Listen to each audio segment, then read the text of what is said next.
And we are live. Welcome to BS Session 109. Today, we talk shotguns, why you need them, and what you need to do with them. And who better than, in this case, only today, Sean of S&J Hardware for all your fancy Canadian-made accessories. Let's check it out. Because I have a shotgun and rifle that I use for, and 22 gauge that I use for ptarmigan, moose, and black bear. You're so dumb. You are really dumb. For real. You're listening to your weekly dose of BS, Ballistically Speaking. The Ballistically Speaking Podcast.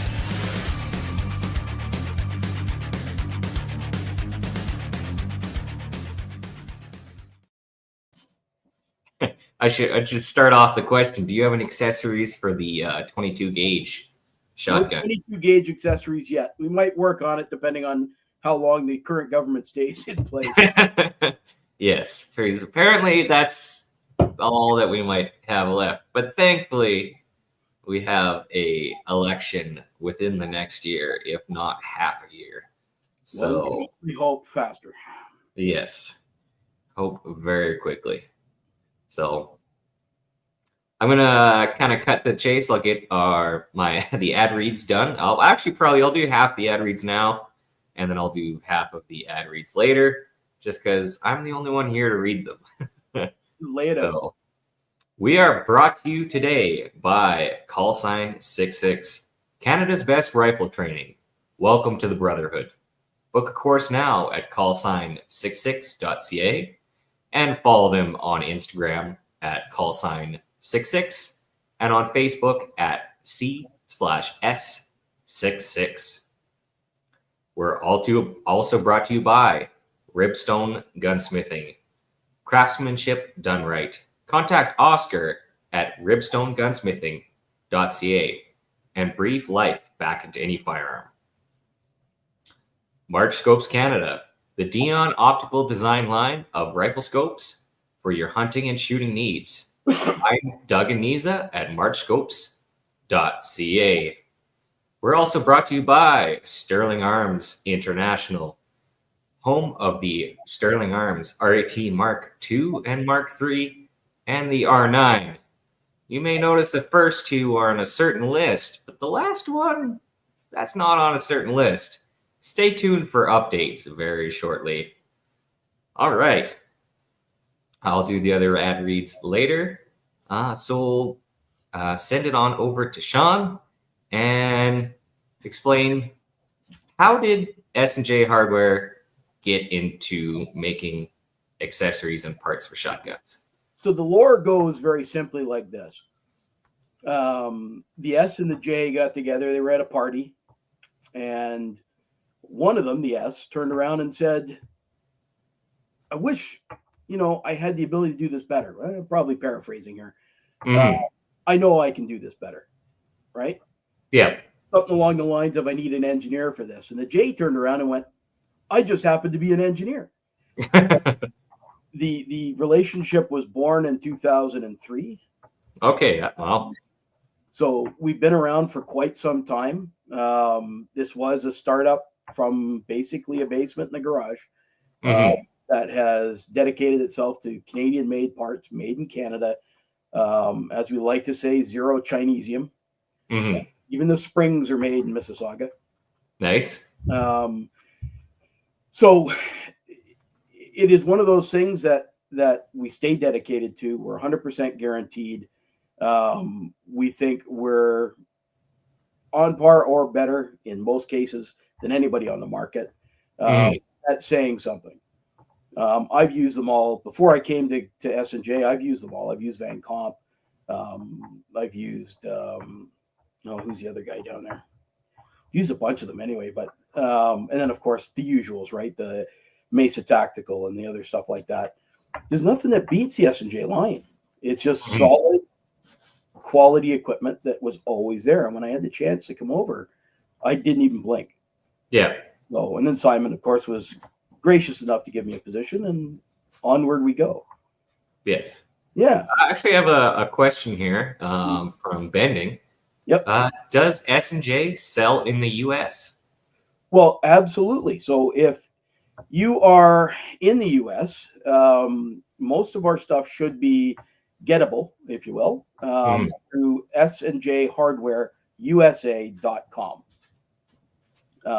It is a small startup right now.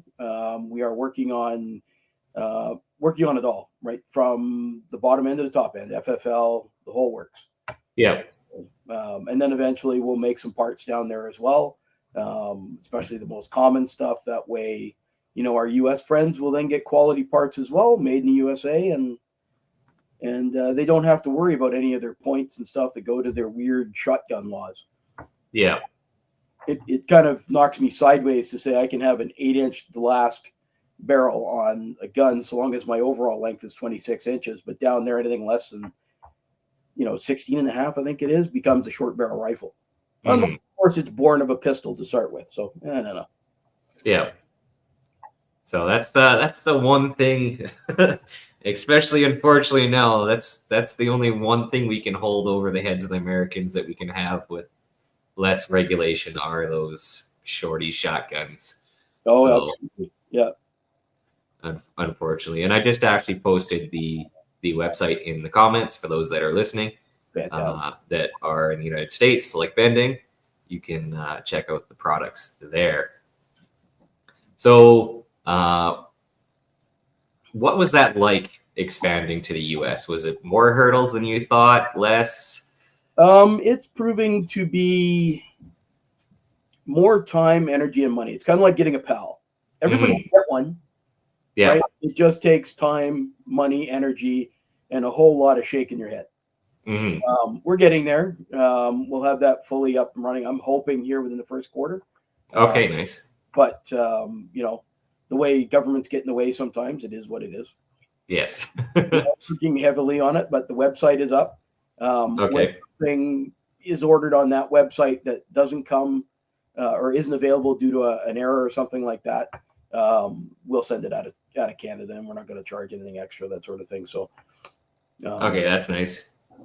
That is definitely nice in that regard. So, what is the main product lines and kind of, I'd say, application for the parts that you make? Oh, our bread and butter is definitely the jumbo safeties, the mag extensions, followers. Here, I'll grab. It's still in the package. I don't know if you can really make that out. Let me see if I can get. Yeah, that. I can put you as the. Yeah. Hold on a second. I'll show you as the main. I should take it out of there, but basically, we're looking at a Delrin follower, right? I call it one step off of Teflon. Basically, you clean out that mag tube of yours, add a little oil to the interior, add a little oil, clean everything so that it's shiny and there's no excess. Put that in, and it'll last a lifetime in there. It'll never jam on you. It's never going to rotate, especially when you utilize our spring, which has different compression ratios.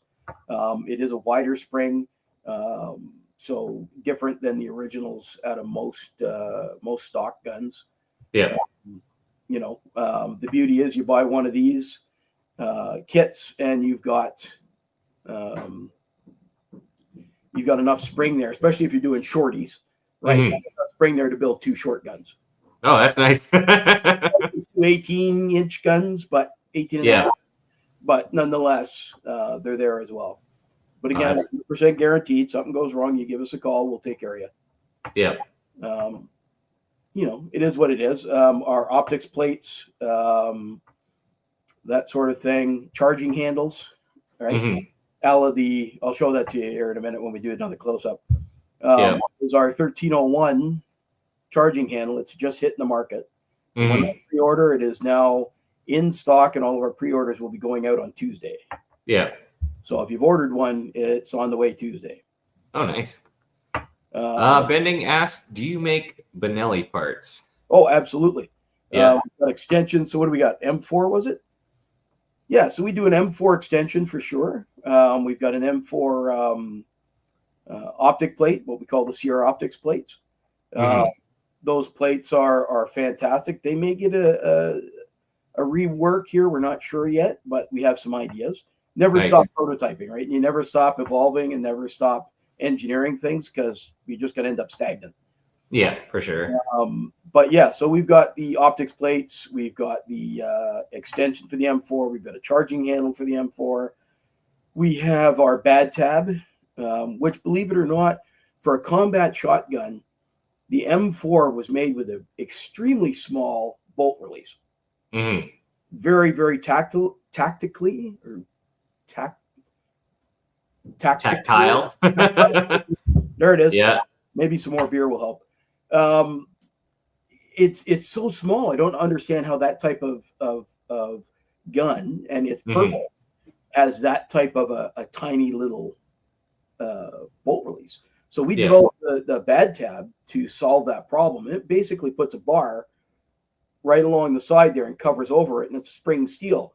So when you go over top as you're doing a reload and you come down over top, you just give it a squeeze. It releases that bolt for you. You don't have to find it. You don't have to look for it. You just find it. Nice. You know, it's sold in two variations. One is Cerakoted and slick slide, and the other has, for lack of better description, a skateboard type of tape on it. Okay. Yeah. Nice. So you know exactly. Nice. Yeah. You touch that and you know exactly. Oh, what absolutely. Yeah. What you're touching. So. Yep. And of course, I see the light mount mentioned there. It works fantastic. I mean, it is a combat shotgun. It's meant to be slightly sloppy, right? All the tolerances, although they fit where they have to fit. Yeah. Everything else is kind of a little sloppy because they have to be, right? Yeah. So designed to be, abused, used as a push tool. This is not a zero tolerance machine. Yes. You'd be lucky if you get in the thousands. Right? So, but yeah, Benelli, we got all kinds of stuff. Of course, we've got you want to change your spring and your follower as well. We've got that, and we've got an oversized jumbo safety to go with it. Nice. Yeah. Once we get our teeth into a certain piece of equipment, we tend to try and trick it right out. Right. Don't forget the bayonet mount. Right. That replaces your end cap and allows you to put a bayonet onto your M4. Right. Nice. Nothing says, I'm really serious than a 12 gauge with a stabby device on it. Yes. At that point, you're communicating the message. I think that if you mess around, you fuck around, you will find out. You got to develop a three-gun match for that one to mix in the bayonets. Yeah. It's definitely different. Bending chimes in here. What makes an SJ Buck Spring different for ARs and the mil spec? They're basically the same. You can't really get too far out. The ARs can be finicky. Yeah. We make one because we thought we needed to. But now that there's not very many in the way of ARs out there at the moment. Yes. Excuse me.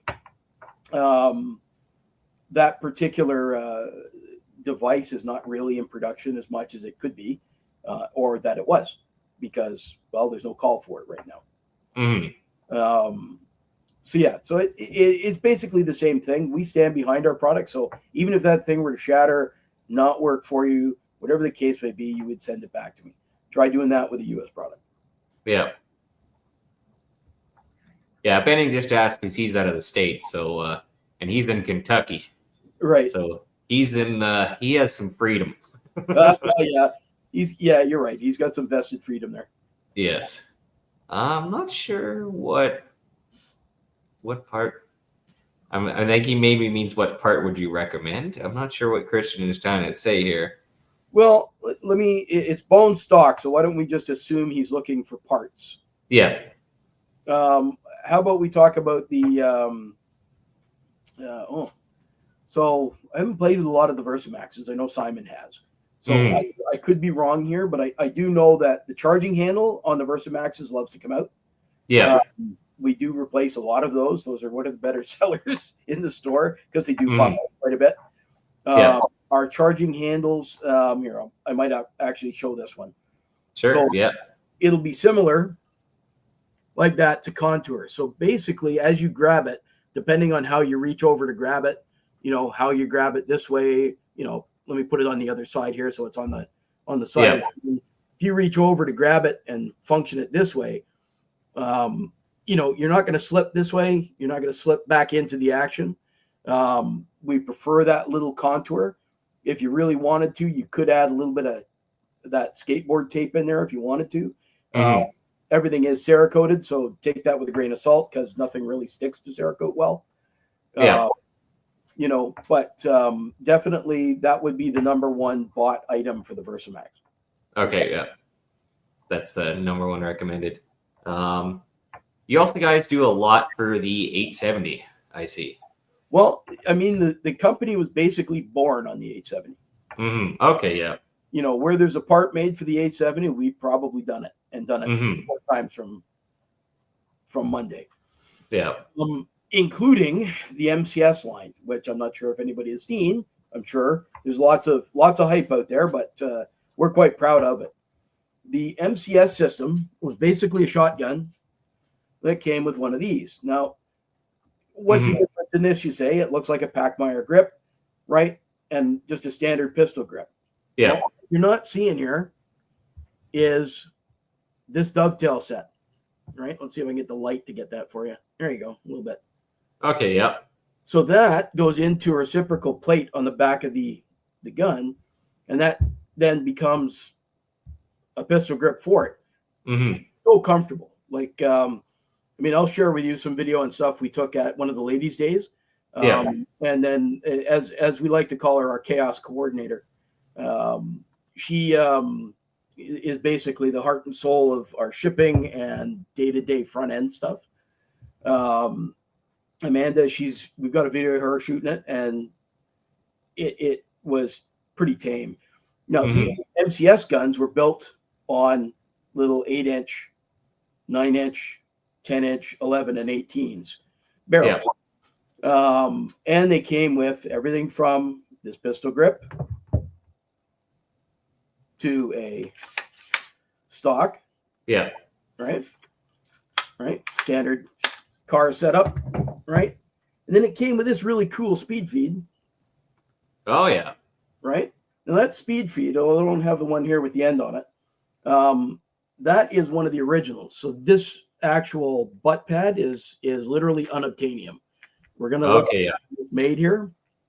But when you get one of these in a speed feed, it's got that same connection point. But this is how it was put out there, especially for the boarding teams on ships and that sort of stuff. So we went full hog on it, right? Yeah. There's a Raptor grip. So if you've got a 14-inch gun at home, you can take this Raptor grip setup with the plate and nut that you'd need, put it together, and now that can come off and on. That'll slide right on right after it. Or if you feel like going hunting, you can take it hunting with that. Nice, yeah. If you want something more modern, right, we've adapted the Mesa Tactical, right? Basically, it's an M4 stock, right?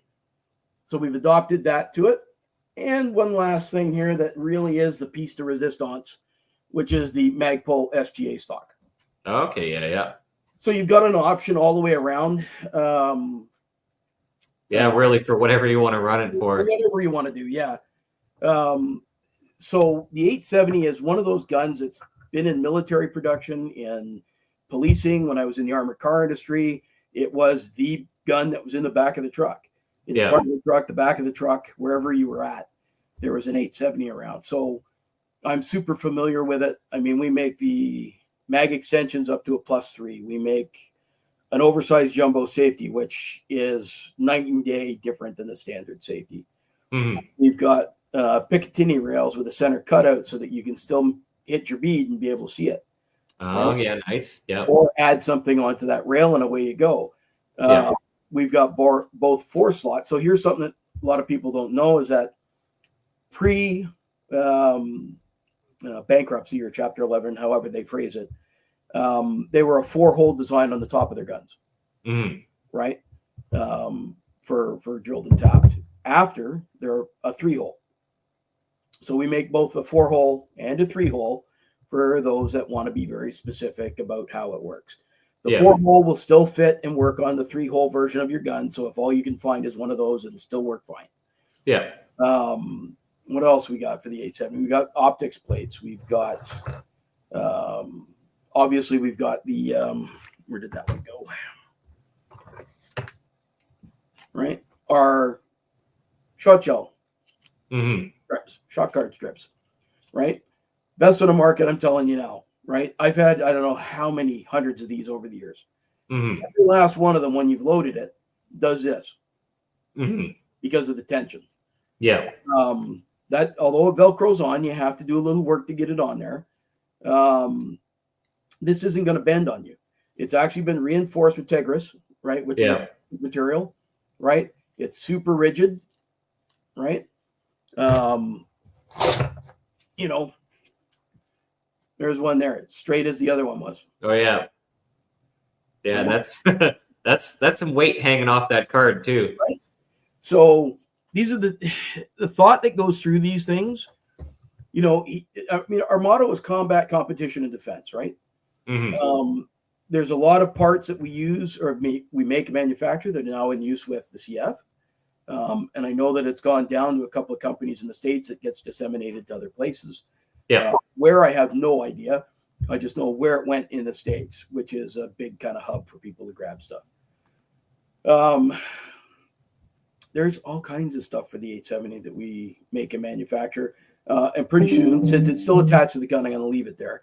But we are remanufacturing the forend, the original MCS forend in the original length, Mm-hmm. right? So for all those guys out there that are looking for one, it's coming, right? Don't hold me to a time yet. We've got all of our quality scans and all of the work is done. We've just got to start going into prototyping and make sure everything works and fits, and then we go full hog on it. Yeah. We also have the Serbu. Everybody know what the Serbu was, right? Mm-hmm. If you don't, it's basically one of those fold down front ends and it's all metal. One of the things is that you had to take off your front end and weld that Serbu grip to the tip.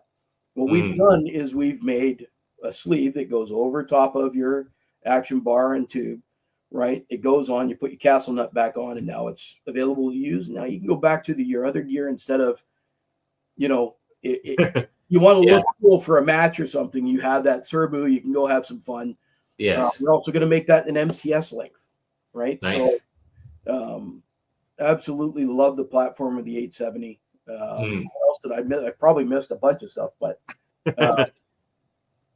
obviously the spring and fall. If you were to send in your gun and say, trick this out, we'd put it all on there. Buff it out, make sure your bolt and your everything is all buffered out and, you know, smooth as get, and then Cerakote it and Bob's your uncle, and you get this thing back and you feel like it's your daddy's old wingmaster that's you don't even have to blink and it cycles itself. Yeah, no, that sounds awesome. So, you just said so like if you guys obviously do gunsmithing services, then so Absolutely.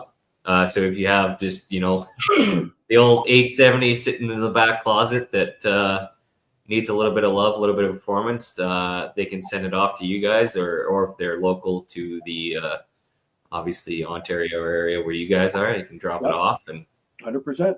Mm. There's actually a if you go to our website, you will find an area for services. I believe I've put it under. Yeah. In there, you'll find Cerakoting and gunsmithing and stuff like that. You just send it to us, and away we go. And you're only paying it to get it to us. We're sending it back to you. Don't worry about that. Yeah. Yeah. So that's definitely another nice service. Getting a lot of comments here Fire on away. your chest rig. There's a lot of compliments on the chest rig. Awesome. Yeah, 1, 2, 3 in the comments. You mean this chest rig? Yes, that chest rig, that sexy chest rig. Oh yes, absolutely. Look, you can't go wrong with this thing. I mean, it was well thought out. We did go a lower profile. So if you have one of our Molly mountable shot shell pouches, Mhm. right, pouches, it's a little thicker than this. So Yeah. we could go to a lower profile here, right, height wise, just to kind of streamline the whole thing. Obviously, you've got, your rounds on the outside. Once you've peeled these off here, you're going to rip up. Once you've peeled that, you're going to get a thumb inside the little hole on the top, and then tear it forward, and then you can pull strips out as you need them. Nice. So as for function, it's well thought out. Mhm. You got your admin pouch. If you want to hunt with this, you can hunt with this. Just take this, tuck it in there, and it'll Velcro in, and then you can pull in and out as you need. So there's no rip every time you do that. Yeah. Because we all know that the deer love the sound, Yes. right? Yeah. The other- Noise is great while hunting. exactly. Mm. Well, we also made this compatible on the backside with a kangaroo pouch on the Oh top. shoot! Yeah, look at that. So we can put in here what we already have, which is a subgun insert, Mhm. right? So I'm going to piss people off now and say it out loud, but your PC9, your anything else like that was using Glock mags, that were using the 33s pinned to whatever, fit fantastically in this.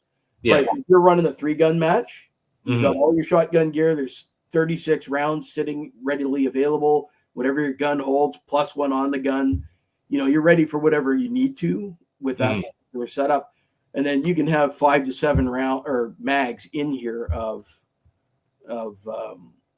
sub gun, right? Yeah, exactly. That takes on a whole new meaning, but up here, it kind of doesn't, right? Mhm. On the bottom, we put in an area here to throw in a dangler, Okay. Yep. right? So whether you want to run med stuff or whatever the case is, you can Yeah. do that, IPAC. Yeah. Oh yeah. right? That sandwich is on there real nice. Yeah. Right? I mean, I didn't put it on well, but Mhm. these are all made for us, right? They are our products. The dangler is actually a Rugged textile product. Rugged. So to give you the idea, I think we talked about it the last time. Is under the redacted group of companies, we've got Rugged, Aerotech, and S&J Hardware. Yeah. Right, Rugged makes some fantastic products for us. Again, they are located in the same place Aerotech is, right in Ontario. So you're getting Canadian-made quality products, and none of the materials are sourced offshore. Everything is sourced North American made. Mm. Right, so it may not be made in Canada, although some of this textile can be. Right. Yeah. We get most of it out of the States. There's a reason for that, because it becomes very compliant. If I'm correct on that, Mhm. right? We can still sell back to a U.S. entity, right? Government entity, and that sort of stuff. So they're fantastic. Their products are great. We work real close with them in developing products. Even still, right? Not everybody knows that they make an AR version of the same chest rig. Oh, that's good for your your other gun. Right? Yeah. The stuff we can't use anymore. Yes. But if you'll notice what fits in there, Oh, okay. Yep. right? So these will also fit into an AR compartment. Yeah. PMags are a little harder to get things in, but Mm.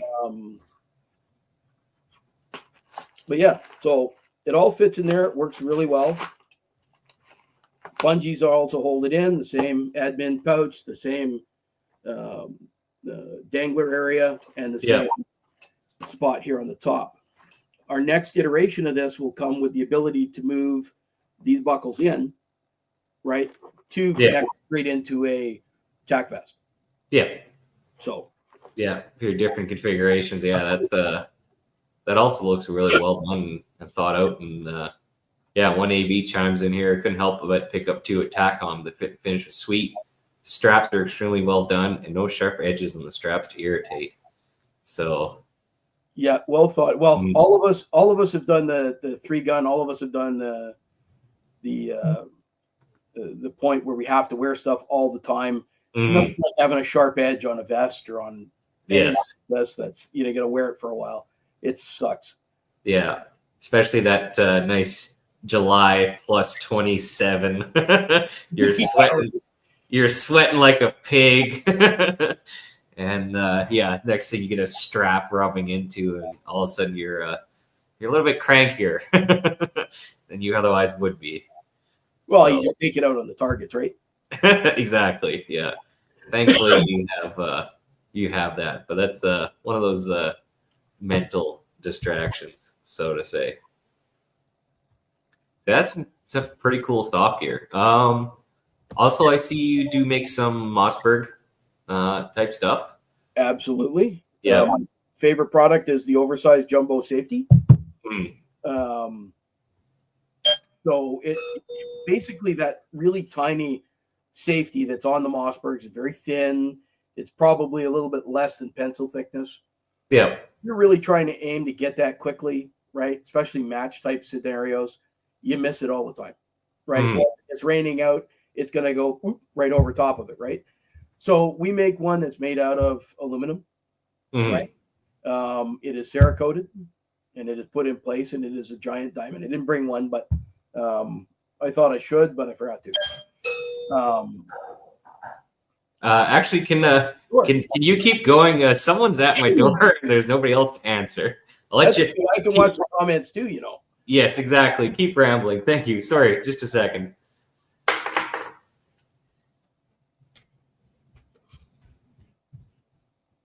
All right. What else we make for? Let's see here. We've got 930 tubes as well. The 590. We don't make much for the 500 except the rail. The 590 has extension tubes, of course. It's got the option for the jumbo safety. How can I forget the our new clamp with rail, right? So it's got the rail and a QD mount. You can use the rail. You don't have to. The actual mount itself goes on and holds the mag tube and barrel together. Keeps them nice and rigid. But it's done independently of the attached. You can put on the pick rail on the one side, on the right side of the gun, and then on the left side of the gun, you can put your QD, depending on if you're left or right-handed. And that goes for all of the shotguns. So anywhere that you might need a clamp and a rail and that QD accessory, it's a fantastic product, right? And of course, think of it this way: if you go out and you use somebody else's brand, and I'll leave that brand out of it. Mhm. If you were to go and you ordered a gasket for our clamp, right, from that company, it cost you $20. Our stuff is guaranteed. It's 100% guaranteed. If for some reason that melted, if that for some reason broke or ripped, you just give me a call. I'm going to send you that. Right? It's just that simple. Right? You're not paying an extra $20 or something. Right? So we take pride in what we put out, and we stand behind our customers. Right? So I think so. What else we got? We got the 930. We've got 590. There's a whole bunch of the Mossberg parts, but yeah, jumbo safety is a bigger one. That will also work on the semis as well. Mhm. That will work on the 940. Oh, and as an aside, if you own a 940, our tactical tubes will work on the 940 tacticals. It will not work on the JM stuff.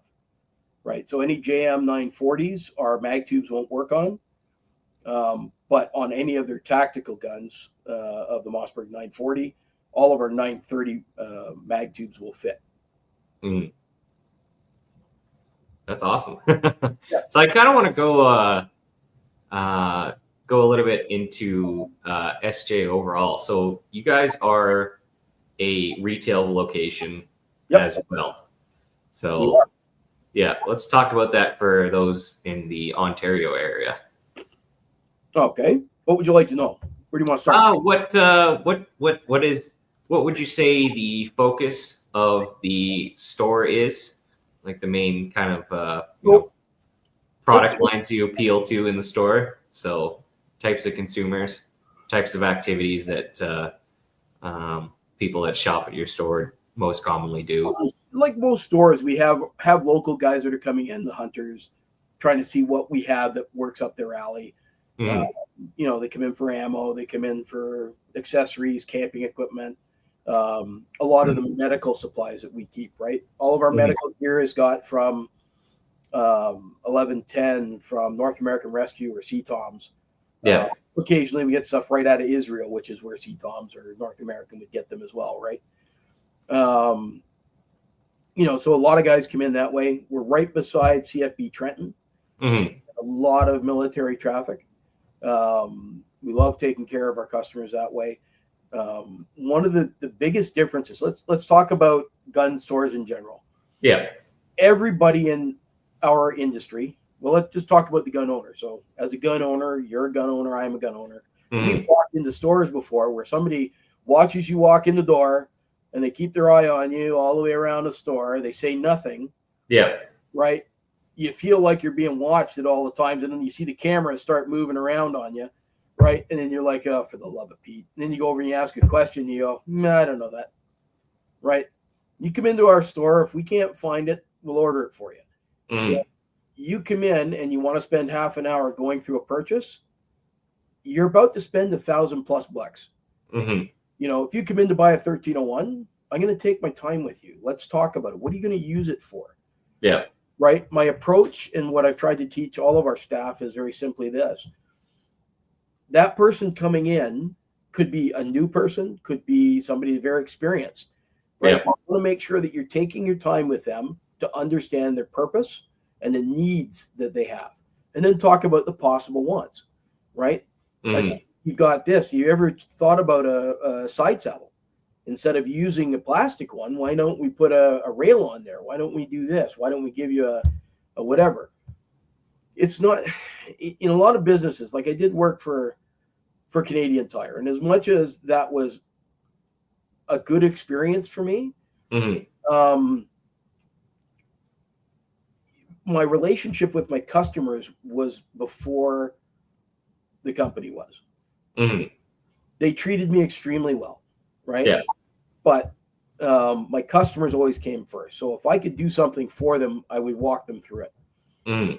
I walked a customer. He came in one time and he says, I need a scope for this. I said, okay, well, what are you thinking of? And we walked through different brands and different everything else. I showed him. Yeah. And he walks out and he goes, he didn't have this brand. He comes back in with it. He says, can you mount it? Sure, of course I can mount it. Well, how much is that going to cost? It's not going to cost you a thing. And I continue that to this day. If you're Mhm. going to buy stuff in my store, right? Why am I charging you to put a scope on? It takes me 10 minutes. Mhm. I'm going to talk to you for 10 minutes anyway. So why don't I Yeah. talk to you while I'm putting the scope on? You know what I mean? Like, I don't want to make light of it, but I mean, I want people to understand that when you come in, especially with new people, what are you doing? You hunting? Mhm. I'm going to go out for turkey.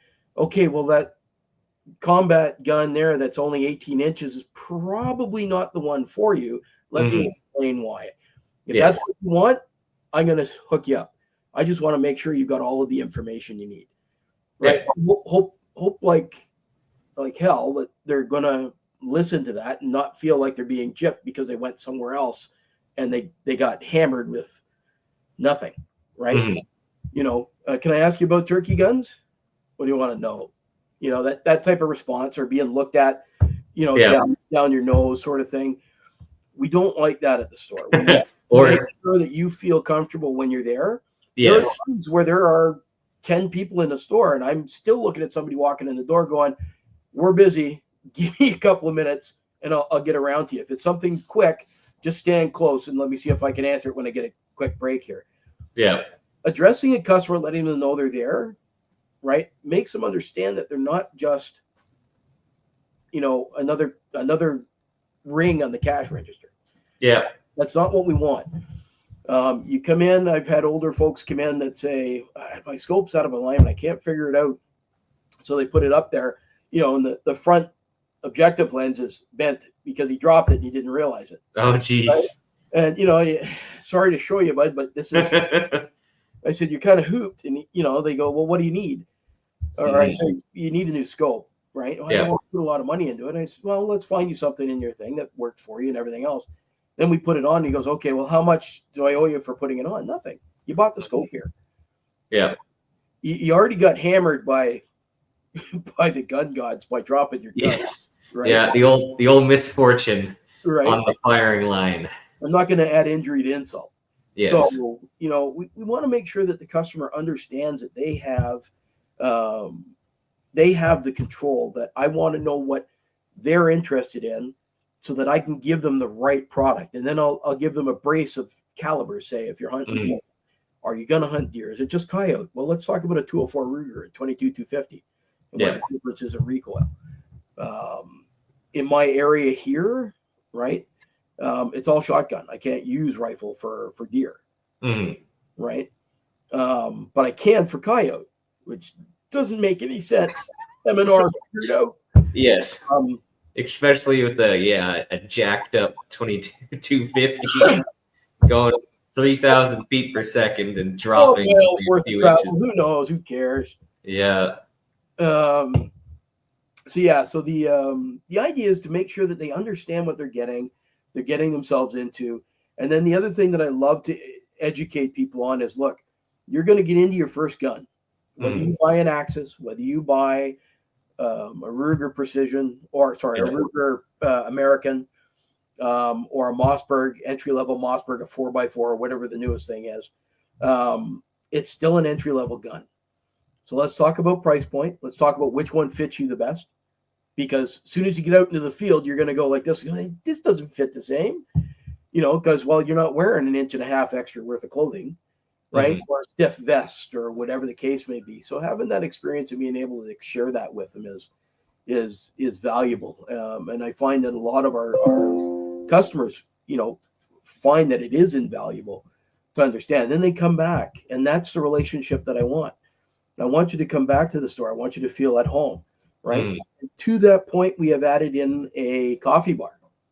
Oh, and we'll end up having a little sitting area and stuff like that. That's mostly so we can entertain, our industry folks as they come in or have a small meeting or whatever. It's out in the open common area of the store.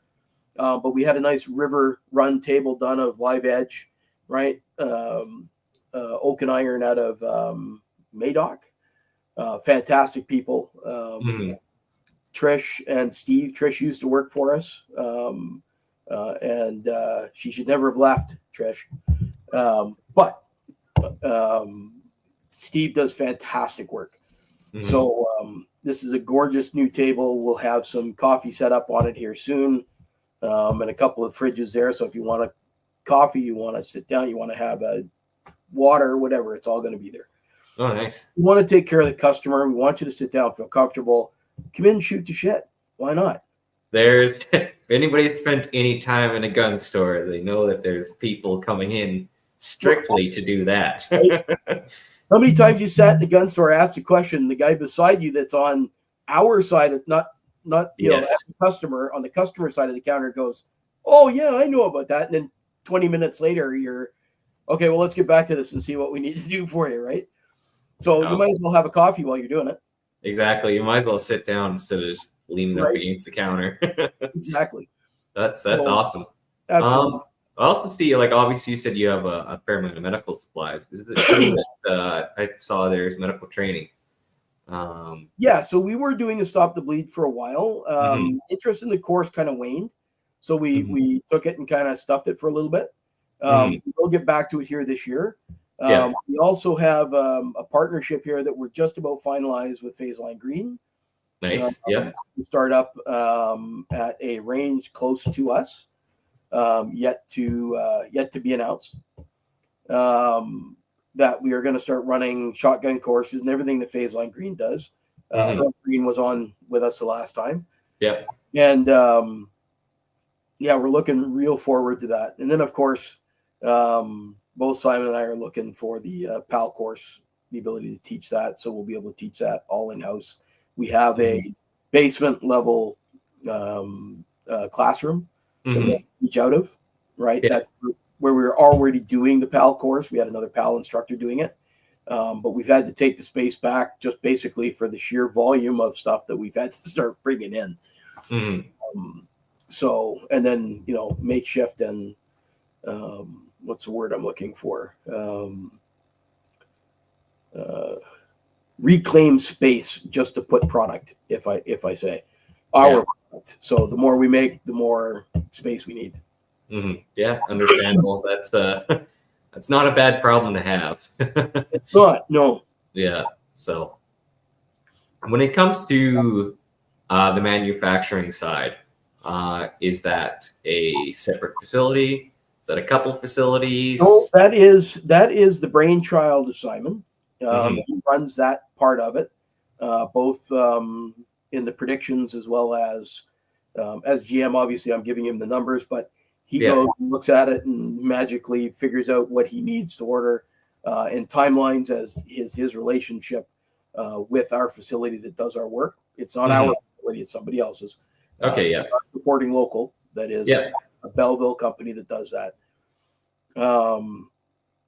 And he basically works that hard and fast. And when parts are ready, they call us and say. So it's not even we ordered 100 are ready. Come pick it up. Don't call me before, right? They'll call us and say, hey, 20 are ready.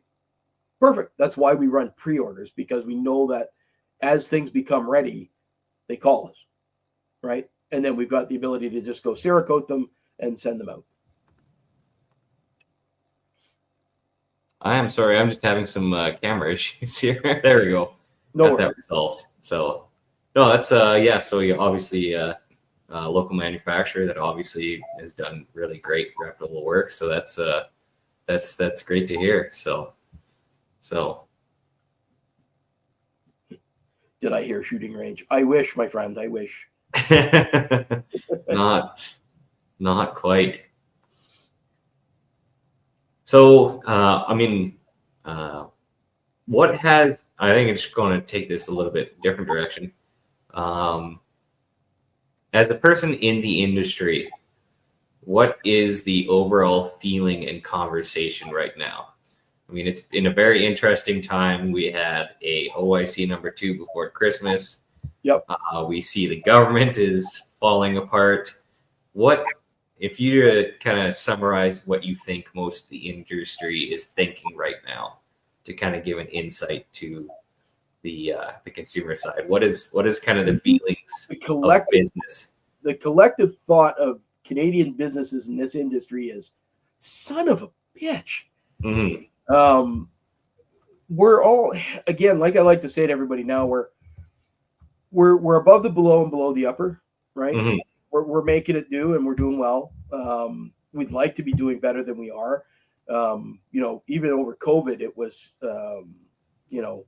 great times. We were expanding. We went from a really tiny store to a bigger store. And then, so it's been one of those things that I've watched the numbers drop. Obviously, our overall year end and stuff like that is down. Mm-hmm. But considering the amount of product we have lost just on the firearm side alone, Mm-hmm. it's not down as far as you would think it is. Mm-hmm. We didn't go heavy into things like the Bren 2 or any of the PCCs or anything like that. We, if somebody wanted one, we'd order one, then we'd get one to show sort of thing and put it on the shelf, and it always sold. Right? Yeah. We get another 2 or whatever the case may be. We'd never buy 10, 20 at a time. The reasoning behind that is obviously what just happened. Mm-hmm. The government decided to go, look, another switch, plunk, and then the rest of the industry is now holding $40,000 worth of inventory that they can't do anything with. Mm-hmm. And none of the vendors out there that are selling them, that would sell them to us, will take them back in, Exactly. and stuff. So I don't blame them. I get it. But given the industry and knowing where everything is going, I think the vendors should have themselves a bit of a plan as to be able to export, Mm-hmm. right? And have that trigger to pull and say, okay, guys, look, I'm going to take it back in. It's going to cost me to export. I'm going to take 7%, 10%, 5% off of what you paid for them. Mm-hmm. You can send them back to me, right? I'm going to export these things, right? So nobody gets stuck with anything. I think had they done that, we would have, and taken that view, I think there'd be a lot more shops that would have survived. Mm-hmm. right? Yeah, that's huge. You know what I mean? I mean, it's not their responsibility, but if they want to continue in Canada, because I don't care who you are, the winds of change are happening. Whether it happens this spring or this fall, it doesn't matter. It's happening. Hmm. So once it's all changed over and things do start to go back to somewhat normal, I am confident that way. I mean, have I been wrong before? Of course I have. Yeah, Right. we're all human. But I think we're all in a very big way dreaming that this fall is going to solve a lot of our problems. Yes. I'd like to see it reverse back to C68, back to 95, Mhm. back to the standard magazine limits, right? Yes. This whole idea of what do they call high capacity magazines? Like it kind of drives me nuts. Yeah. And I mean, without sticking my foot in my mouth too hard, I have a special tool to get that out because I use it enough. There's not a shooting out there that was preventable. The problem is that no matter what you do, somebody will find a way. Yes. I spent most of my adult life carrying a firearm in public, right, in the armored car industry. And I always felt better that it was there. I never used it, right? Mhm. But it was there, right? If that's not your cup of tea, that's fine. But we need to get into a mentality of taking care of ourselves. But anyway, I digress completely. But the industry itself, I think we're all taking a very long suspended breath, deep breath, Mhm. really trying to think this one through and just keep our heads above water. With all of our brands that we have, we've been very fortunate to be able to pivot and push towards those. Yes. Where a lot of mom and pop places just haven't. Oh yeah. Yeah. I know I have a local shop. It's the closest shop to me, and their thing was handguns, and they have great indoor range. Yeah. However, they had to pivot very quickly, and because that was gone in a mere instant. Yes. So yeah, it's unfortunate to see, but such is the reality. But I appreciate that kind of insight into. I think a lot of gun owners are feeling that way as well. I totally agree. Yeah. Yeah, it's a holding on to your breath. One AB chimes in and says, "Hold on to your inventory. I'm saving up." So no worries. Yes. Yeah, we even still have a few pistols out there. So Mm-hmm. It's a realization too is that I don't know if most people understand this, but in the fall, most big vendors do these shows, right? Mhm. Industry shows. Yeah. Where you go and you pre-order for the next year. Mm-hmm. Right? Although that gives us some discounts, right? Towards things, buy 5 Glocks, get 1 free sort of thing from the vendor sort of thing. So then you can spread the cost of 5 across 6. Mm-hmm. Right? And then lower your overall cost instead of somebody saying, okay, well, you get 10% off, whatever, right? So those things are out there. And we go through that process every fall. Mm-hmm. When it comes down to somebody flips the switch again and says, okay, all the ARs are allowed, all the handguns are allowed again, have at her. It's going to be crickets. Yes. For the most part. Mm-hmm. There are a few companies out there that have some direct lines, and that's cool. I'm hoping once I've got the FFL going in the States, I'll have the same ability. But it just can't switch on like that, because what happens in those fall bookings, right, are all the major companies get insight as to how many they need to build for the next year. Yeah. Schedules get made and everything. Yeah. Machines get allocated. That's huge. So, how is that going to work out for somebody when they say, okay, you can all have it, have at her. Thanks, man. Right. Mm-hmm. So for the first little while, you're going to see the garbage that was the back end of the handgun stuff. Like, yeah, all the good stuff was gone, and all you were buying was like a 100-year-old Browning that came Mhm. in from Israel. It was still shaking sand out of it, right?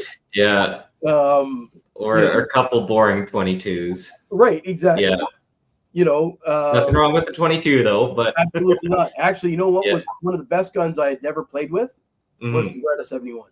Mhm. Right, fantastic little gun, right? But they were dirt cheap before the handgun ban was approaching, and then all of a sudden that $200 gun went from 200 to 5 to 6, right? And crap. So that's what's going to be on the market right away, Mhm. outside of the companies that are able to import stuff on their own. Yeah, And and still there'll be a little bit of delay, and the even those prices that are can going to be input. ridiculous. Yes. That's my best guess, but I mean, Yeah, Yeah. I have an IPSC buddy, and unfortunately, right after the handgun ban, he had realized he had a frame crack after a competition, a very minute frame crack, and so that was a insult to injury. His main pistol. Not only was it, he could not do anything with it. In terms of just getting a new frame to replace it. So it's kind of a shit kicker like that. But yeah, it will be interesting to see again. That's good insight on how it's gonna happen once the gates open, so to say. exactly, the gates of hell will open and out will come the. I get it. It's going to be crazy, but I am looking forward to it. Mm-hmm. Yes, a good kind of crazy. So I see a comment there. I feel terrible for the old boys that can't sell their pistol or revolver unless investment or useless investments for now. Yeah, yeah.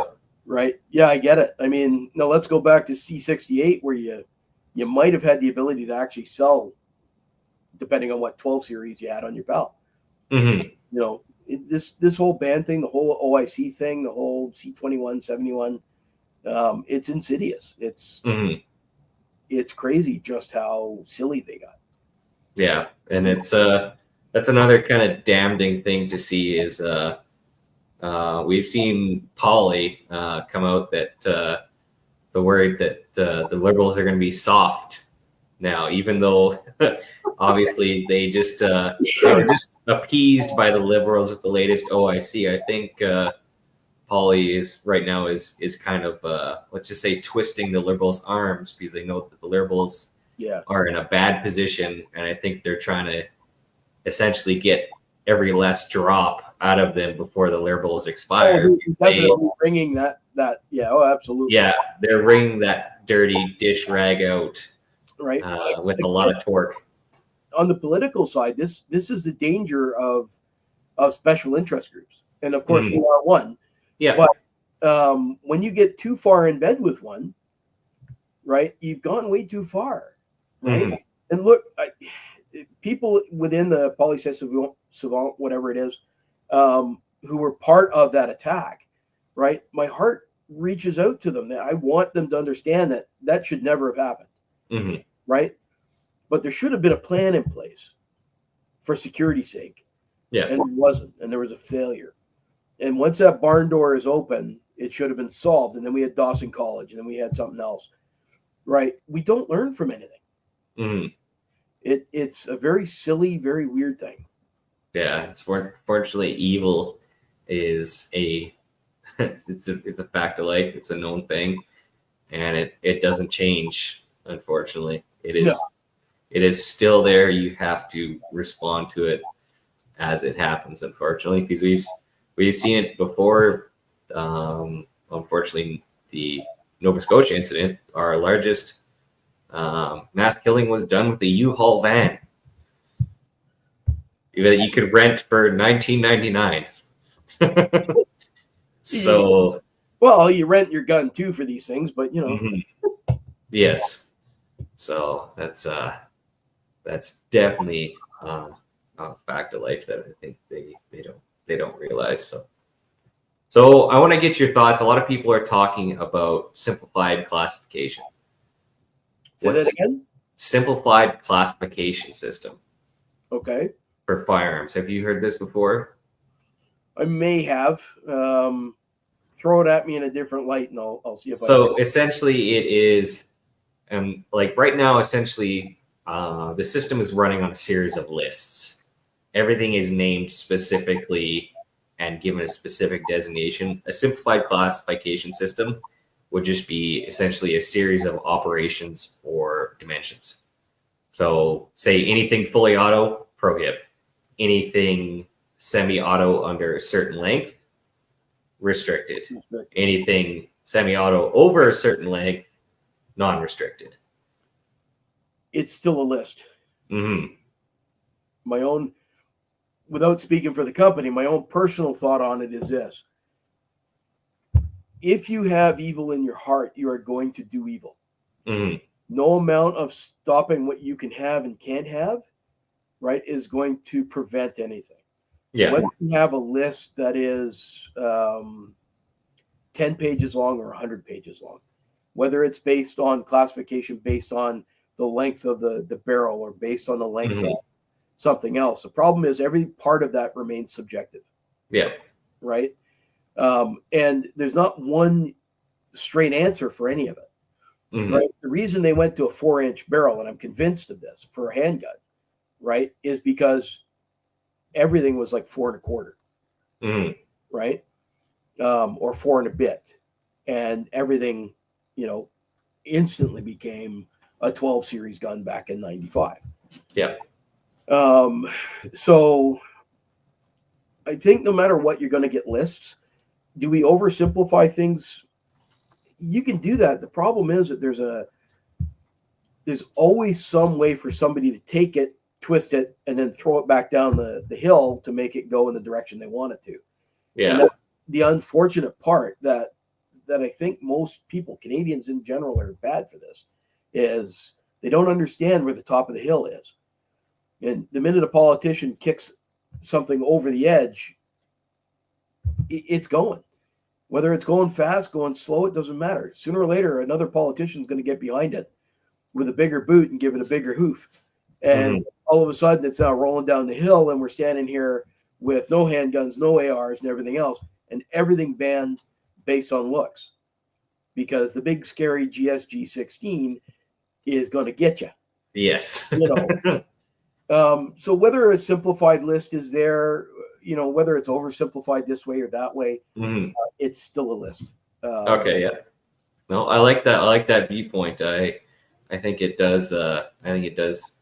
Expose a few things, and it is kind of a good dose of reality from somebody in the industry. So. Yeah. Look, do I think that everybody needs training? Yes. Mhm. So I mean, I get it, but I mean, you get taught again. Let's go back to what we want to do in the store, and that's teach kind of the shooting 101, right? Which is you walk your PAL course not to shoot yourself. It's basically what it is. All about safety, right? Mhm. So nobody taught you how to shoot. Nobody taught you the fundamentals of how to shoot, sight alignment, how any of that works. You don't touch the trigger. Right? So now you get this new guy that goes to a range that's got all of these new rules for the range, right? Is barely scraping by in a panic about doing something wrong, and gets to the counter and goes, how do I do this again? Mhm. Rounds in, backwards, whatever you want to call it. But Yeah. so those are kind of the things we want. Do I think that should be mandatory? No. Right? Do I think that it is good policy to offer something that's within everybody's ballpark of being able to afford? Is it supposed to be $100 to $200 course? No, it's a 4-hour, $60 course. On Saturday morning, you'll be out on Saturday afternoon, right? We're going to go over the physical side. We're going to teach you how this works. We're going to do this. If you're going to do holster qualifications, right? The same idea, right? What are you doing with a holster? Why do you want the holster? What are you going to use it for? Okay, let's start talking about how it's used, how to present a firearm from a holster, right? All the fundamentals are the same, right? So whether you're shooting a shotgun, a rifle, handgun, doesn't matter, right?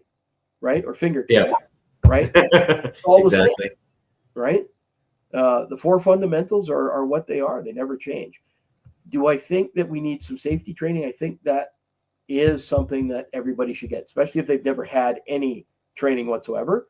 Yeah, for sure. I do think our PAL system needs to be revamped. I think that people should be taught the law, not what the instructor thinks is the law. Right? It's one of the biggest complaints we have for customers coming in the store. Right? Well, this guy told me I had to lock my ammo separately. I had to do this. I had to this. And in reality, when you read it, right, it's, or you can do this. You can put your gun in this, or you can do this. Right? And they don't understand that. Yes, I'm cutting hairs or splitting hairs. But the bottom line is that unless we teach the laws, you're going to leave people's subjective thoughts, right? And that and subjective thoughts in firearms ownership that's precarious. Unintentional. I'm hoping it's unintentional. Unintentional teachings that then become in their mind law. Right now, we look to the future 10 years later. Well, we don't need this legislation to look this way anymore because nobody does it this way. Everybody teaches it this way. So we're just going to go with that because we like that better. Right. I think it needs to make sense. I think it needs to have a purpose. It needs to be purpose driven. And I think all of these legislations need a 5-year refresh.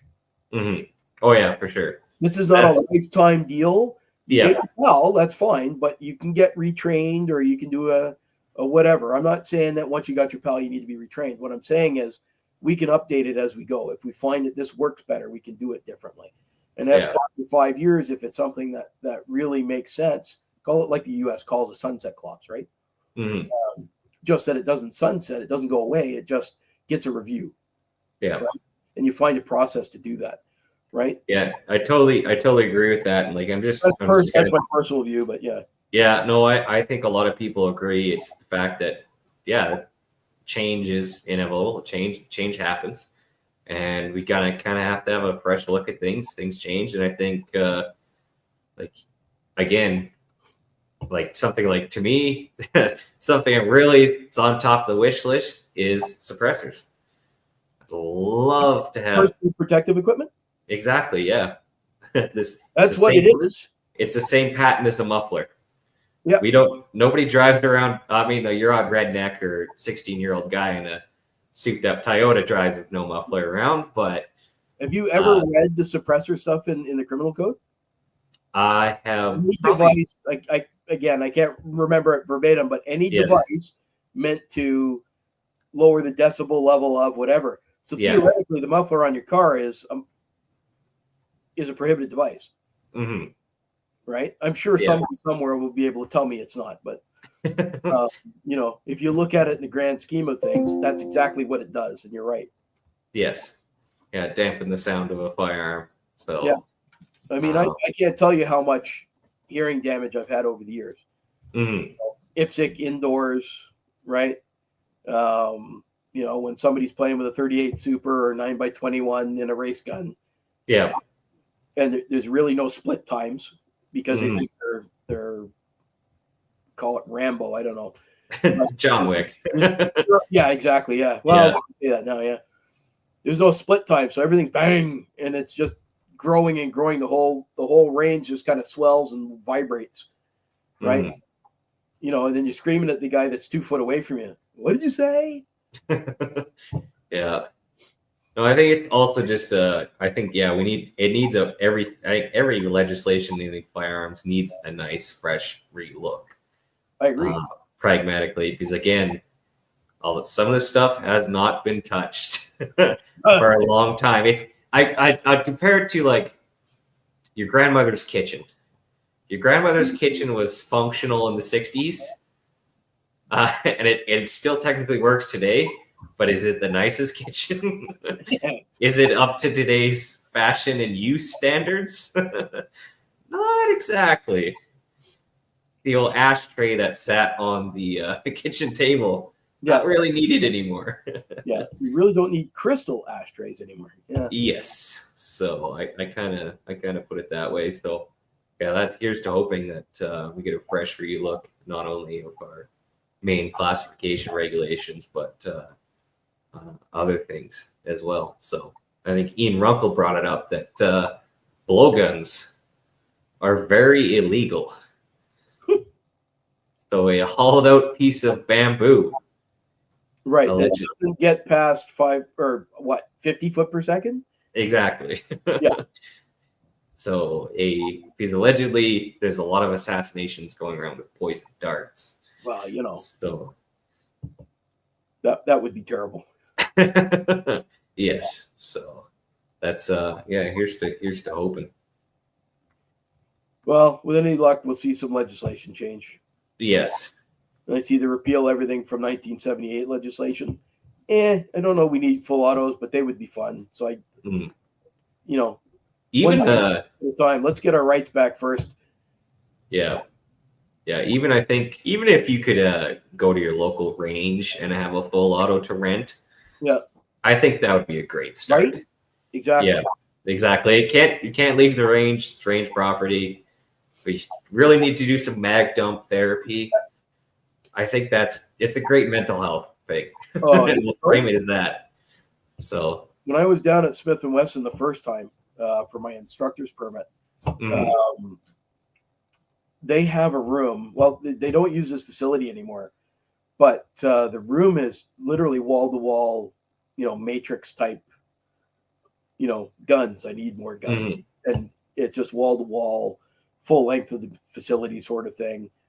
And it's just go in there and pick anything. So, it was cool because I went back I was down there for 2 weeks, went home for a week, and then went back down for a seminar on violence within the crime. And that was an eye opener back then. That was 2006. And they were saying at that point, going back to the 40s, if somebody came in and robbed you with a gun or a knife, the likelihood of you getting hurt was next to zero. But by that point in 2006, you're looking like an 80% chance you're going to get hurt no matter what you did. Right? It's crazy. Yeah. Anyway, sorry. Right off topic. No worries. That's okay. Off topic is fine.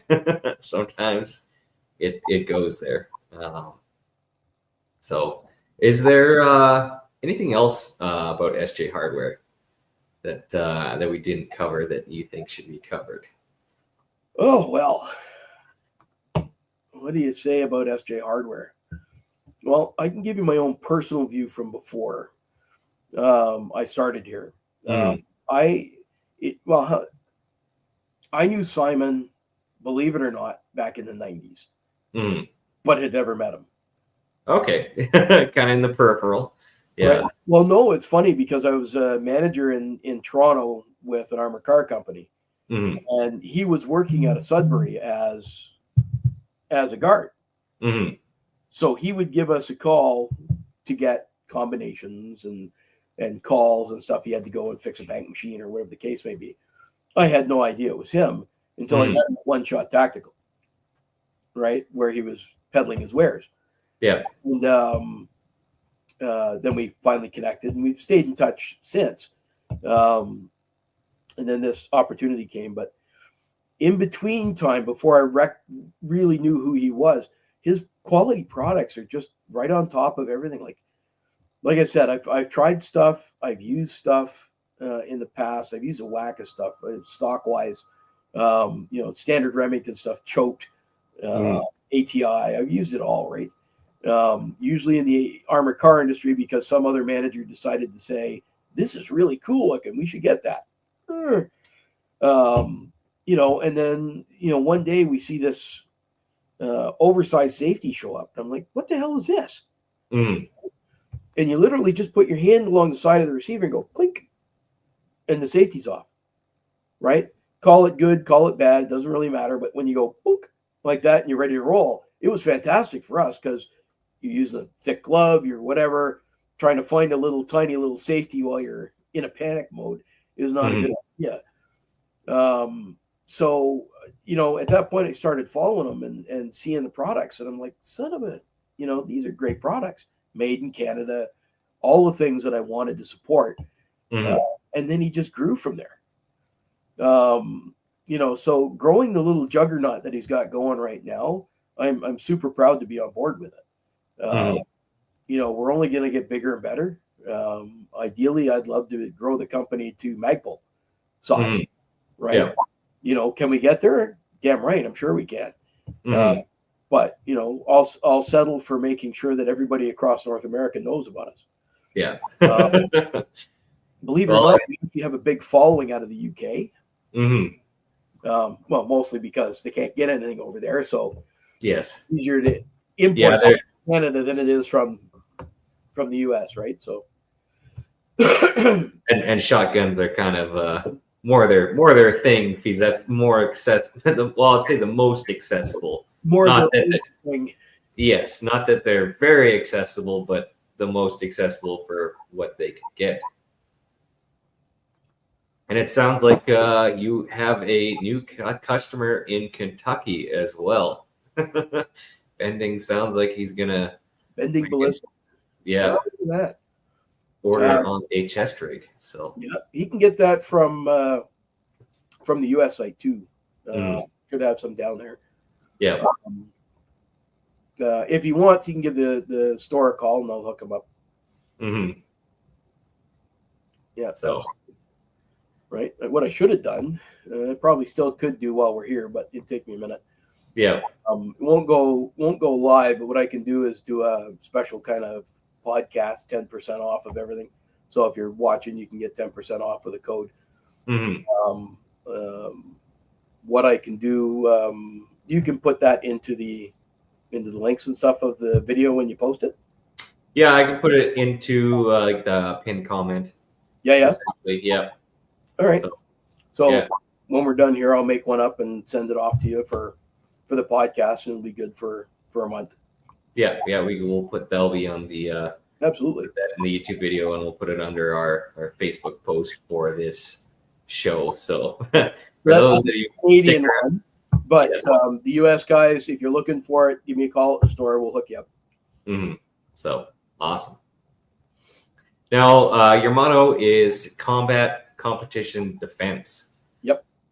Going to the combat side, do you have any contracts with well, you don't have to divulge, but I can confirm nor deny.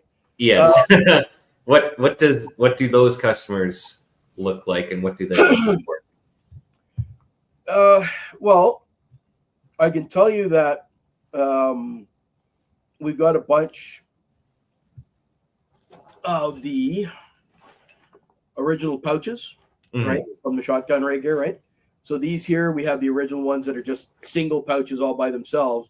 Those are out in the world right now doing God's work somewhere. I can tell you that there's a crap ton of our shotgun cards out there as well, as they're good for the heat. They're not going to get less rigid in the heat, and they're not going to break in the cold.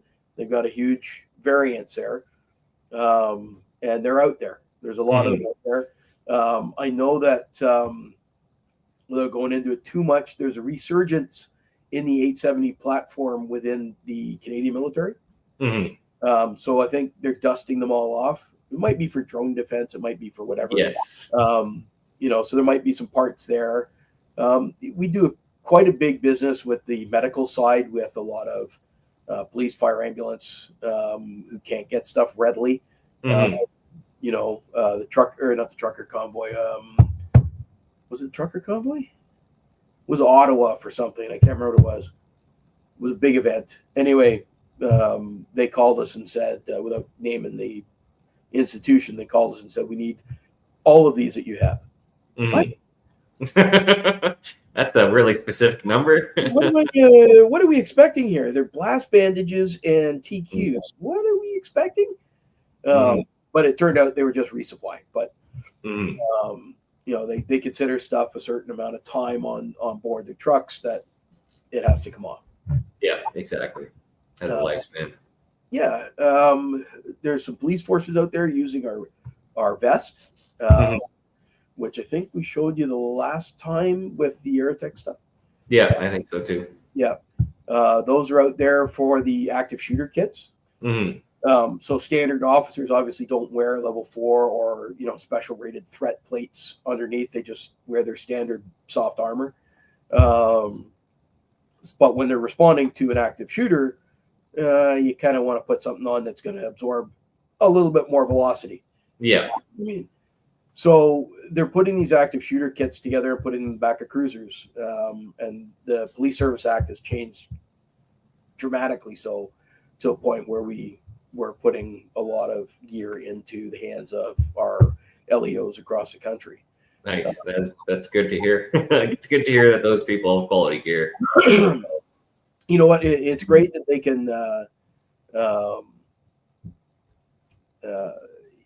It's great that that they recognize a Canadian company. I'd love to see the fact that the Canadian content within what they're buying is at the top of the list of the things that they want to buy. Yeah. Right. Not just because I am that Canadian content, but I want to stop getting I'll say it out loud, the Chinese stuff. Mm-hmm. Right. Our nuclear security here in Ontario, from what I understand, purchased all new plates for all of their people and then found out they weren't NIJ certified. Mm-hmm. Oops. How many thousands of dollars was that mistake? Right. Yeah. But law enforcement can do that and make that mistake as well. And that is it's a shame. It's an absolute shame that, they can be out there. Now, the cool thing is that I can prototype stuff with them. So if they have a specific thing in mind, specific way to wear something, or they want to run their comm cable some way, you can adapt everything to that sort of thing. So we have lots of stuff out there. Do we have one giant contract to supply 50,000 of something? No, not yet. Mm-hmm. Well, it's only a matter of time. Yeah. We're shotgun guys, so it's a different ilk. Everybody switched over to the ARs and C8s, because those are patrol rifles. The shotgun has kind of been relegated to a backseat role. Unfortunately, I think the 12 gauge needs to be brought back into service. I shouldn't say unfortunately. I think it should be brought back into service. You're going to see a lot somebody has to go into a home with C8 and they pull the trigger with, hopefully some sort of a hollow point, because heaven forbid they use FMJs. Yeah. It's going through the assailant if they hit them. And then, I'm not knocking the police. I'm just saying, like, situations happen where adrenaline starts rolling and even the best of us can make bad shots. Right. Yeah. That's the competition all the time anyway. Right. Oh, yeah. Yeah. We understand that. Somebody shooting at you. Right. Yeah. So I got nothing but respect for law enforcement across Canada. Right. But it's not even a mistake. It's that heat of the moment, the elevated heart rate, the fight or flight response, all of that kicks in and you make a mistake. That round goes through that person or misses that person. It's going right through that wall. All you've got on the outside is shingling or, panels. Vinyl and 3/8 OSB. It's going through those panels and right into the house next door. Yeah. Right. So with a shotgun, can that happen? Yes. Is it more likely to have energy to penetrate the house next to you? No, because it just went through a wall, went through sheetrock, then some form of insulation, then through some particle board, then through the vinyl. Does it have enough energy then to get through there? Probably not. So you lessen your chances there. Is the C8 a big thing? Absolutely. Right. When we consider standoff distances or a long distance shot. Oh yeah. That's definitely something, right? I mean, back in my day, we talked about a 1 inch of spread for every yard of travel. You use an 18.5-inch barrel, it is cylinder bore, and that's what you got out of it. So the effective combat distance was roughly 18 yards, right? Average width of the chest size, right? The idea is that you're responsible for all those flyers. So if something goes off target, you're still responsible for it. Hopefully none get off. Apparently I got to fly. Middle of the winter and I get to fly. the C8 has its place, absolutely, but I think it's another tool in the chest of every police officer out there, and I think it should be a tool chest that they can draw from at any given time for anything that they need. And I think that shotgun plays a major role. You can switch right from lethal to less lethal. Yep. Right. You can go from less lethal to lethal. You can use a less lethal round to go lethal. Mm-hmm. Right. You can't take back a C8 round. No. Yeah, it's pretty much a one-trick pony. Right. Yeah. And with the advent of these shell strips and stuff like that, a well tricked out kit in a car can easily be modified so that you're running bucks, slugs, and different situational ammunition for what you need. You know, whether you just throw in 2 different types or whether you throw in 3 different types, it doesn't matter, right? Yeah. Whether you designate an orange gun as your less than lethal, cool, right? It doesn't matter, but you should have an option, because close up, nothing says he's going down and I don't have to worry about that guy again, right? Especially in a school environment. Mm-hmm. You know, because there's going to be multiples. Although, yeah, they're mostly singles. If you go into one school shooting I shouldn't say that. That's bad. Into a active shooter situation, and you have multiple shooters, you don't want to have to deal with that guy again. No. Right? Yeah. You put 2 rounds of C8 into him and he drops. Is he out of the fight? He's not. Most likely he's not. Right? Now you've got to deal with him. You got to cuff him. You got to make sure there's all kinds of cover, and there's all kinds of cover backwards. And it is a nightmare. It's a situation that I wish no officer has to go through, but eventually is going to have to. Right? But a shotgun in that environment is going to drop whatever is in front of you. Yeah. Right? Properly aimed. Again, you throw a choke onto a shotgun, I can take that 18 yards and turn it to 40. Mm-hmm. Right, with the same effective combat distance. Now I'm down the hallway. And let's also be honest too. Unfortunately, a lot of the engagements that an officer would have to do are in an urban environment, and would be within those ranges. Yeah. So, but again, it's a simple fact. There's not a whole lot of police altercations that are in an open field. There can be some, but there are far better men than I mm-hmm. that can choose better things than I think what I'm talking about. Yeah. Right? Have I ever been in that situation? No. Mm-hmm. Right? Can I understand the concepts? Of course I can. Yeah, right? Exactly. I spent a lot of time behind a gun and wearing a gun and thinking of those situations. I have. You know, and I want every one of them to come back home. Again, at the end of the night, whether you're in the situation of being an armed guard or an LEO, your focus at the end of the night is to make it home. Mm. Right? You can come back in pieces so long as you're coming home. Yeah. Right? You know, and that's the focus of every family, I would think, at least within that realm. And I have nothing but the utmost respect for all the law enforcement out there. They do a tough job in a time where, you know, their bar is already unreachable. And then the minute they're involved in something, somebody comes along and raises the bar another 4 foot.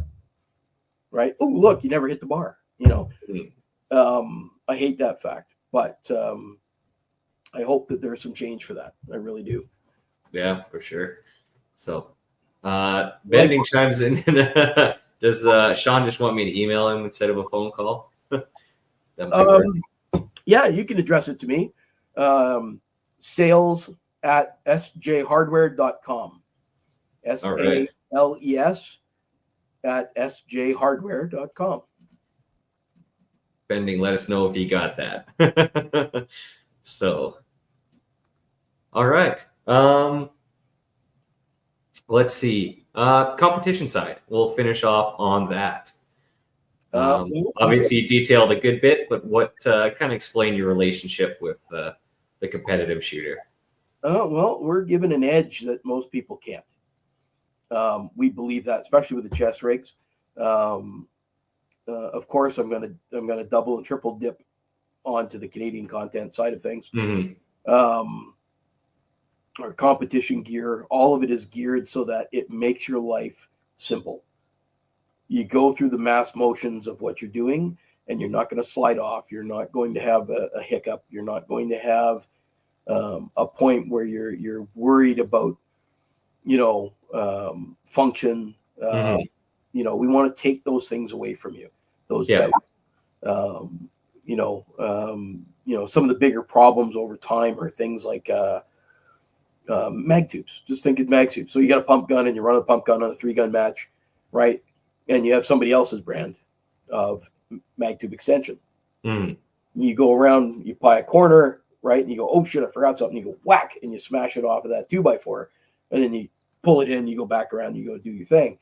When you get over there, those last 2 rounds don't want to come out because the spring's now stuck up where it's dented in that tube.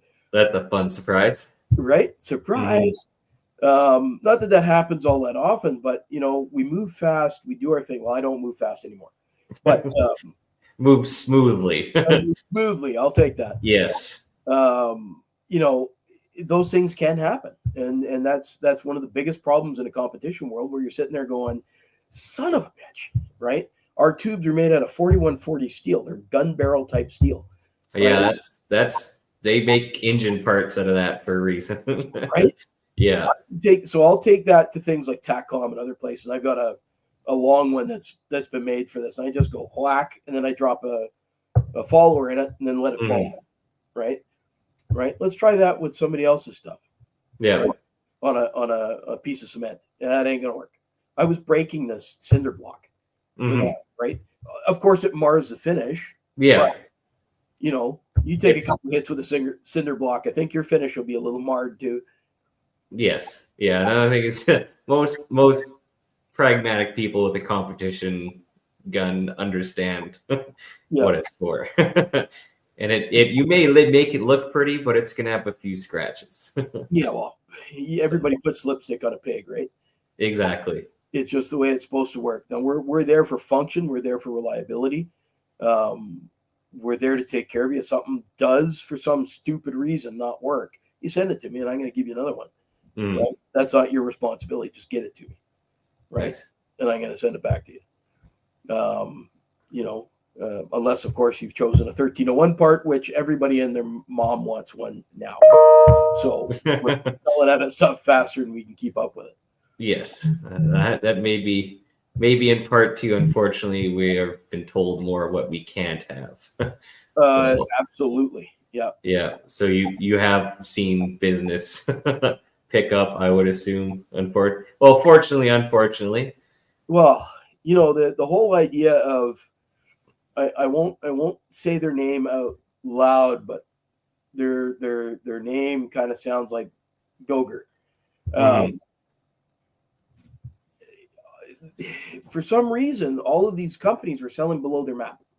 But if I drop my price below the map, I get a phone call. But for some reason, all of these Gen 1 1301s are selling for $12.99. I don't know if you saw that out your way, but everybody and their brother bought one. So parts, right? We just did 200 mag tubes. We had Cerakoted the whole works, and you've got none left. Right? Not to say out the door. But damn. And thank you for whoever bought one. We're going to try and keep up a little bit here with demand, but I think every 1301 they had got sold. And we're very happy about that for them and for us. Yes. Yeah. So awesome. Well, I think we'll wrap it up here. I'll finish off with the rest of our sponsors. We are also brought to you by Apex Optics. When you buy Apex, precision comes standard. Check out all the fine competition rifle scopes, red dots, and binos at apexoptics.co. The Atom Infusion red dots have arrived. Get yours today. We're also brought to you by EM Precision Rifles in Vegreville, Alberta, building Canada's finest precision rifles.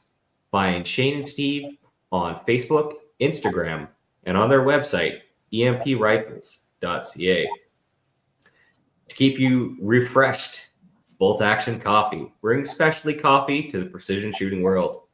Order coffee and merchandise at boltactioncoffee.com. Odell Engineering.